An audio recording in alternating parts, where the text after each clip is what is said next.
దీపావళి పండగ సందర్భంగా మన పిరంగిపురం మండల ప్రజలకు పోలీస్ తరఫున మా యొక్క విజ్ఞప్తి ఏంటంటే, ఈ పండగ సందర్భంగా ఎవరైతే ఈ క్రాకర్స్ టపాసులు అమ్ముతారో వాళ్ళు ఖచ్చితంగా లైసెన్స్ తీసుకొని ఉండాలి.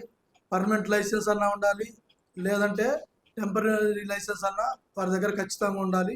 పోలీసు వాళ్ళు అడిగినప్పుడు ఆ సర్టిఫికేట్ వాళ్ళు మనకు చూపించాల్సి ఉంటుంది. అదేవిధంగా వీళ్ళు ఎక్కడైతే అమ్ముతారో టపాసులు, వీళ్ళు ఖచ్చితంగా సేఫ్టీ ప్రికాషన్స్ తీసుకోవాలి. ఫైర్ డిపార్ట్మెంట్ యొక్క పర్మిషన్ తీసుకోవాలి. అట్ ద సేమ్ టైం వాళ్ళు ఎక్కడైతే అమ్ముతున్నారో ఆ ప్లేస్లో వాటర్ బకెట్స్ ఉండాలి. అలాగే ఇసుక బకెట్స్ కూడా ఉండాలి.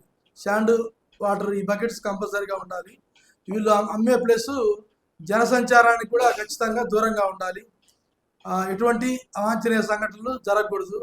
అలా కాకుండా చట్ట వ్యతిరేకంగా ఎక్కడ పడితే అక్కడ అమ్మే ఎటువంటి ఇన్సిడెంట్ ఏదైనా జరిగిందంటే ఖచ్చితంగా వారి మీద చట్టపరంగా చర్యలు తీసుకుంటాం. వాళ్ళ మీద కేసులు కూడా నమోదు చేయడం జరుగుతుంది.